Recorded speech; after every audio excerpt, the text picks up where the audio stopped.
ಏತಾಯ್ತಾ ನನ್ನ ಶತ್ರು ಕೊರಳಲ್ಲಿತ್ತು. ಹಾಗಾದ್ರೆ ಅವನೆಲ್ಲಿ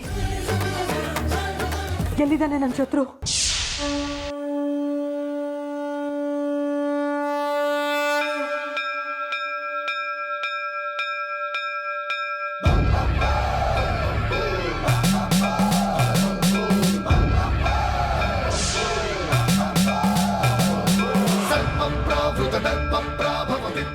ನೀನಾ? ಅವತ್ತು ಮೊದಲು ಸಾರಿ ನೋಡ್ದಾಗ್ಲೇ ನನ್ನ ಮನಸ್ಸಿಗೆ ನೀನು ನನ್ನ ಶತ್ರುಗಳಲ್ಲೊಬ್ಬ ಇರ್ಬೋದು ಅಂತ ಅನಿಸಿತ್ತು. ಆದರೆ ನೀನು ಅರ್ಜುನ್ ಅವ್ರ ತಂದೆ ಅನ್ನೋ ಕಾರಣಕ್ಕೆ ನಿನ್ನ ಮೇಲೆ ಅನುಮಾನ ಪಟ್ಟಿರಲಿಲ್ಲ. ಯಾವ ತಾಯ್ತ ಶಕ್ತಿಯಿಂದ ರಕ್ಷಣೆ ಪಡಿತಾ ಇದೆಯೋ ಅದೇ ತಾಯ್ತ ಈಗ ನಿನ್ನ ಕೊರಳಲ್ಲಿಲ್ಲ. ಈಗಲೇ ನಿನ್ನ ಸಾವು.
ಕೈಮಾ ಲಿವರ್ ಚಕ್ಕಣ ಮಾಡುವ ವಿಧಾನ: ಒಂದು ಬಾಣಲಿಗೆ ಎಣ್ಣೆ, ಈರುಳ್ಳಿ ಹಾಕಿ ಹುರಿದು ಶುಂಠಿ ಬೆಳ್ಳುಳ್ಳಿ ಪೇಸ್ಟ್, ಅರಿಶಿನ, ಪುದೀನ, ಕೊತ್ತಂಬರಿ ಸೊಪ್ಪು, ಲಿವರ್, ನೀರು, ಬೇಯಿಸಿದ ಕೈಮಾ, ಟೊಮ್ಯಾಟೊ ಪ್ಯೂರಿ, ಗರಂ ಮಸಾಲ, ತುಪ್ಪ ಮುಚ್ಚಳ ಮುಚ್ಚಿ ಬೇಯಿಸಿ. ಈಗ ಕೈಮಾ ಲಿವರ್ ಚಕ್ಕಣ ಸವಿಯಲು ಸಿದ್ಧ. ನಮ್ಮ ಇವತ್ತಿನ ಕಾರ್ಯಕ್ರಮದಲ್ಲಿ GFC ಖ್ಯಾತಿಯ ಕೃಷ್ಣಪ್ಪನವರು ಒಳ್ಳೆ ಚಾಕ್ನವನ್ನ ಮಾಡಿ ಕೊಟ್ಟಿದ್ದಾರೆ. ಹೆಂಗಿದೆ ಅಂತ ಎಲ್ಲ ಹೇಳಕ್ಕಾಗಲ್ಲ, ನೀವು ಮಾಡ್ಕೊಂಡ್ರೆ.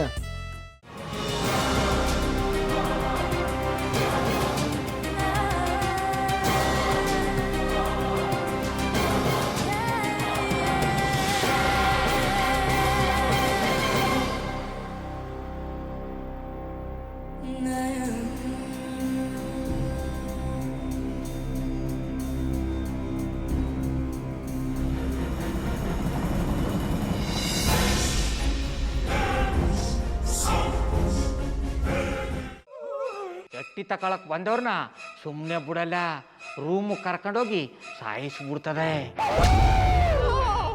ರೂಮಿಗೆ ಕರ್ಕೊಂಡೋಗಿ ಯಾಕೆ ಸಾಯಿಸ್ತಾಳೆ? ಯಾಕಂದ್ರೆ ಅದು ಅವಳು ಪ್ರಿಯಕರನ್ ಸಾಯಿಸಿದ ಜಾಗ, ಅದಕ್ಕೆ ಅಲ್ಲಿಗೆ ಕರ್ಕೊಂಡೋಗಿ ಸಾಯಿಸ್ಬಿಡ್ತದೆ. ಈ ಮನೇಲಿ ದೆವ್ವ ಇದೆ ಅಂತ ಭಾಸ್ಕರ್ ಅವ್ರು ನನ್ಗೆ ಹೇಳೇ ಇಲ್ಲ. ಅವ್ರ ಹಟ್ಟಿಲಿ ವಾಸ ಆಗಿದ್ರ ತಾನೆ ಹೇಳಕ. ಹಟ್ಟಿಲಿ ವಾಸ ಆಗಿರೋರ್ನ ಯಾನು ಮಾಡಲ್ಲ, ಆದ್ರೆ ಹಟ್ಟಿ ತಕೊಳಕ್ ಬಂದವ್ರನ್ನ ಅದು ಸುಮ್ಮನೆ ಬಿಡಲ್ಲ ಬಿಡಲ್ಲ ಬಿಡಲ್ಲ. ಇದನ್ನೆಲ್ಲ ಹೇಳ್ತಿದ್ಯಲ್ಲ, ನೀ ಯಾರು? ನಾನು ಹಟ್ಟಿ ವಾಚ್ಮ್ಯಾನ್. ನಾನು ಅರ್ಜೆಂಟಾಗಿ ರಾಮನಗರ ಹೋಗ್ಬೇಕು.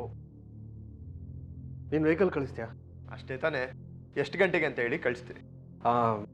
ಮೊನ್ನೆ ಯಾರೊಬ್ರನ್ನ ಕಳಿಸಿದ್ಯಲ್ಲ, ಅವನೇ ಕಳಿಸು, ಚೆನ್ನಾಗಿ ಓಡಿಸ್ತಾನೆ ಅವನು. ಮೊನ್ನೆನಾ? ಹಾ ಶಿವು ಇರಬೇಕು. ಹಾಂ ಅವನೇ. ಅಯ್ಯೋ ಅವ್ನು ನಿನ್ನೆಯಿಂದ ಕೆಲಸಕ್ಕೆ ಬಂದಿಲ್ಲ. ಫೋನ್ ಮಾಡಿದ್ರೆ ರಿಸೀವ್ ಮಾಡ್ತಿಲ್ಲ.